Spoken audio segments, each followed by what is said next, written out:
Postman കൊണ്ട് തന്നതാ. എന്നാ? ബാങ്കിൽ നിന്ന് ഹൗസ് ബോട്ടിന്റെ ജപ്തി നോട്ടീസാ. ഇന്നലെ രാത്രി നിന്റെ ഉറക്കം കളയണ്ടല്ലോ എന്നും കരുതിയാ തരാതിരുന്നത്. അതേതായാലും നന്നായി. 1,37,000 രൂപ 21-ാം തീയതി അടച്ചില്ലെങ്കിൽ ജപ്തി. ഗുഡ്. നിന്റെ ഈ കാശ് വല്ലതും ഉണ്ടോ? ഉണ്ട്. ഒലക്കേടെ മൂട്.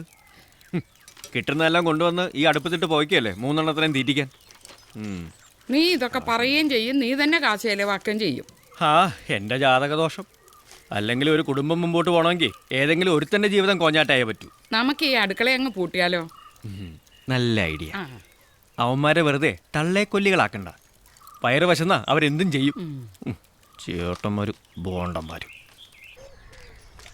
ഗോപ ഗോപ, എന്താ ചക്കക്കൂട്ടം 3 എണ്ണം കൂടെ ചുക്കിച്ചുളിഞ്ഞ് ചോക്ലേറ്റ് പോയ അണ്ണന്മാരെ പോലെ ഇരിക്കുന്നേ? നീ വന്നടാ, എന്റെ ചെവിയിൽ ഞാൻ പറഞ്ഞുതരാം. വാ. രാവിലെ സാഹിത്യം കേൾക്കാൻ താല്പര്യമല്ല. നിങ്ങളുടെ നേർച്ചമുട്ടനകത്തുണ്ടോ ഗോപ? എന്നാടാ രാവിലെ ഒഴുകി? കപ്പ്യാരുടെ വീടും പറമ്പും നോക്കാൻ ഒരു പാർട്ടി വരുന്നുണ്ട്. കിട്ടണ വിലയ്ക്ക് കൊടുക്കാനാ കപ്പ്യാര് പറയുന്നേ. ഇന്നെന്തായാലും കപ്പ്യാര് കൊടുക്കും. അതെന്താ ഇന്ന് കപ്പ്യാര് കൊടുക്കുന്ന ദിവസം? അതെ, അതിനുള്ള അലാറം ഇപ്പടിക്കും. ആണോ?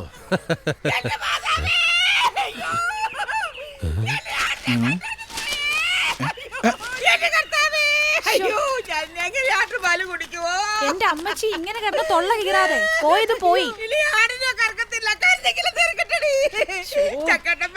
അമ്മയുടെ മക്കൾ എന്റെ കോഴിയെ കൊണ്ടുപോയി, എന്റെ താറാവിനെ കൊണ്ടുപോയി, പിന്നെ പാടിനെ കൊണ്ടുപോയി.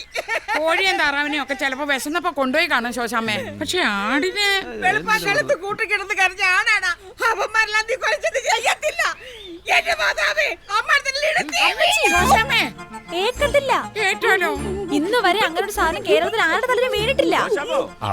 എന്നതാ മനുഷ്യ, നിങ്ങളിങ്ങനെ പള്ളിയിലെ മണി അടിച്ചോണ്ട് നടന്നു. ആട് കിടന്നിടത്ത് പൂട പോലും ഇല്ല. ആ കാലം മാർത്തപ്പോൾ ആടിനെ കൊണ്ടുപോയി.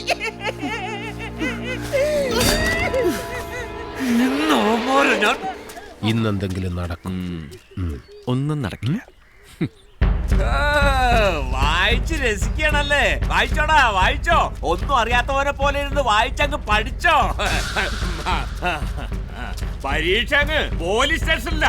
നാളെ നിങ്ങളെ കൊണ്ട് ഇതുപോലെ തന്നെ ഞാൻ പത്രത്തിൽ വായിപ്പിക്കൂടാ. ആടിനെ കട്ടതിന് പോലീസ് പിടിച്ചെന്ന്. ഞാൻ ആരാണെന്ന് കാണിച്ചു തരാവടാ. ഇന്ന് ഉച്ചയ്ക്ക് മുമ്പ് നിങ്ങൾ എല്ലാവരും അകത്താ. നോക്കിക്കോ.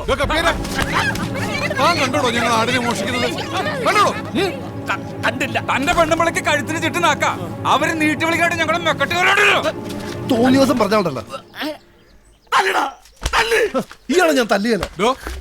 പോലീസ് സ്റ്റേഷനിലെങ്ങാനും കേറി പരാതി കൊടുത്ത ഇന്ന് പള്ളി കേറി വേറെ ആരെങ്കിലും പണിയടിക്കും. എന്തിന്? തന്റെ മരണം അറിയിക്കാൻ. വാടാ.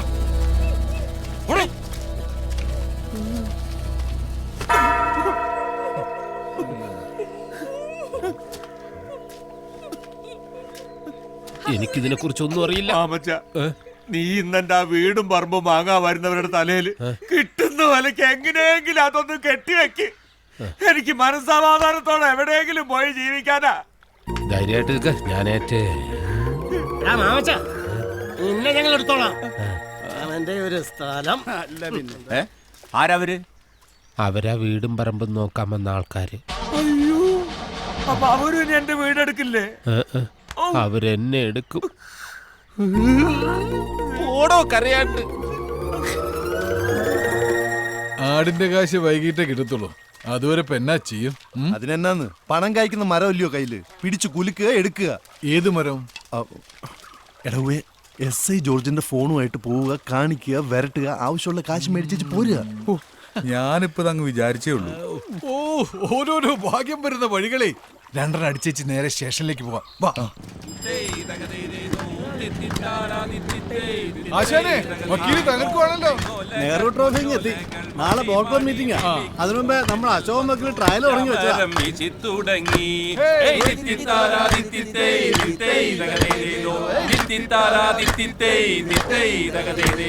ചമ്പക്കുളം പള്ളിക്കൊരു വള്ളംകളി പെരുന്നാള്, അമ്പലപ്പുഴയിലൊരു ചുറ്റുവിളക്ക്.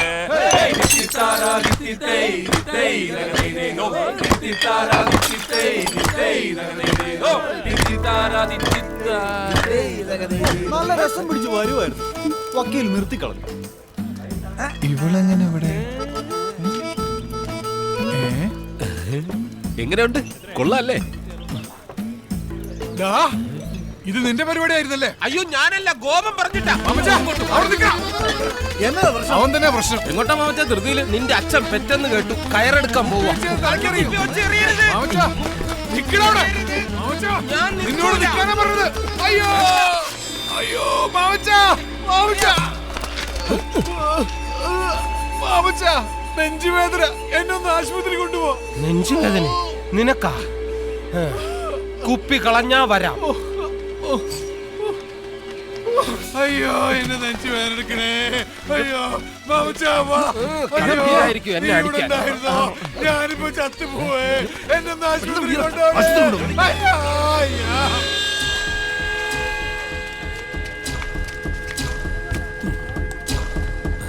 അറിഞ്ഞോ? ഇല്ല അറിഞ്ഞില്ലേ? ഇല്ലെന്നല്ലടാ പറഞ്ഞത്. ചക്കമണിയന് ഹാർട്ട് അറ്റാക്ക്. എപ്പോ? ഇപ്പോ. കർത്താവേ, അവ ഒരുത്ത ഒന്ന് പോയി കിട്ടിയ ബാക്കി രണ്ടെണ്ണം എന്നെ കൈക്കൊതുങ്ങും. ചായ കൂപ്പി പൊട്ടിക്കടാ.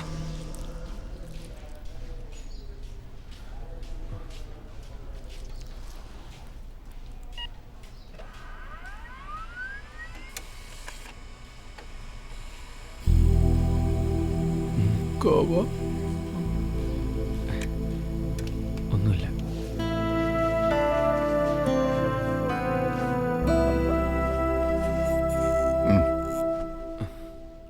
ചേട്ടൻ മദ്യപിക്കാറുണ്ടോ? സഞ്ചരിക്കുന്ന ഒരു കള്ള് ഷാപ്പാണ് ഡോക്ടർ. ഓ, അപ്പൊ അതാ കാര്യം. ഇന്നലെ കുറച്ച് ഓവറായി കാണും. അതിന്റെ ആഫ്റ്റർ എഫക്റ്റാ. ഇഞ്ചക്ഷൻ കൊടുത്തപ്പോഴേ പെയിൻ മാറി. ഗ്യാസിന്റെയാ, വേറെ പ്രത്യേകിച്ച് അസുഖമൊന്നും കാണുന്നില്ല. ഇല്ലേ? ഇല്ല. എന്റെ പൊന്നു ഡോക്ടറെ, ദൈവമായിട്ട് കയറ്റിയ ഗ്യാസാ. അത് ദയവായിട്ട് ഒരു ഹാർട്ട് അറ്റാക്ക് ആക്കി മാറ്റണം. അറ്റാക്കോ? അതെ. സ്വന്തമായിട്ട് വേലയെടുക്കാതെ ജീവിക്കുന്ന 3 ചേട്ടന്മാരാ. ഡോക്ടർക്ക് അറിയാമല്ലോ. ഇനി വേലയെടുക്കാതെ ജീവിച്ചാ ഹാർട്ട് അറ്റാക്ക് വന്ന് തട്ടിപ്പോവുന്നു. ചെറുതായിട്ടൊന്ന് വരട്ടി വിട്ടാ മതി. മരണഭയം ഏത് മനുഷ്യനെ മാറ്റും എന്നാണല്ലോ. ശരി, വിളിക്ക്. ഓ,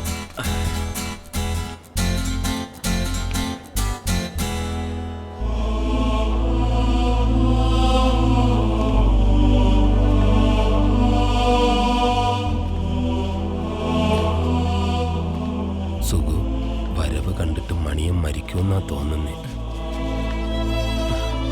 ചേട്ടാ, റിസൾട്ട് കിട്ടിയോടാ? കിട്ടി. ഹൃദയം മാറ്റിവെക്കേണ്ടി വരൂ. എന്തിനാ മാറ്റി വയ്ക്കുന്നേ? പഴയ സ്ഥലത്ത് തന്നെ ഇരുന്ന എന്താ കുഴപ്പം? നിങ്ങൾ 3 പേരോടും ഡോക്ടർ അകത്തേക്ക് വരാൻ പറഞ്ഞു. നീ പേടിക്കണ്ട മണിയാ, മരിച്ചാലും ഞങ്ങളൊക്കെ നിന്റെ കൂടെ ഇല്ലേ? ഇത് പകരോ മാമച്ച? സൂക്ഷിച്ചു. അറിയിക്കേണ്ടവരെയൊക്കെ അറിയിക്കായിരുന്നു. വിറക് ഞാൻ ഓർഡർ ചെയ്യാം. ഇരിക്കെ. പതുക്കെ. എന്താ 3 പേർക്കും ജോലി? അങ്ങനെ പ്രത്യേകിച്ചൊന്നുമില്ല. സമയത്തിന് ഭക്ഷണം കഴിക്കാറുണ്ടോ? അതെങ്ങനെ, മോഷണം പതിവുണ്ടോ? അത് ഇവനാണ് വീട് നോക്കുന്നത്. നാണുണ്ടോ മിസ്റ്റർ? നിങ്ങളുടെ അനിയനായതുകൊണ്ട് അധ്വാനിക്കാതെ ജീവിക്കുന്ന നിങ്ങളോട് ഇയാൾ ക്ഷമിക്കും. പക്ഷേ അസുഖങ്ങൾ ക്ഷമിക്കില്ല. അധ്വാനിക്കാത്തവരുടെ രക്തക്കുഴലുകളിൽ കൊളസ്ട്രോൾ അടിഞ്ഞുകൂടി ബ്ലോക്കാവും. നിങ്ങൾക്കുണ്ടായത് അതാണ്, മെറ്റബോളിക് സിൻഡ്രം. ഇതൊരു രോഗാവസ്ഥയാണ്.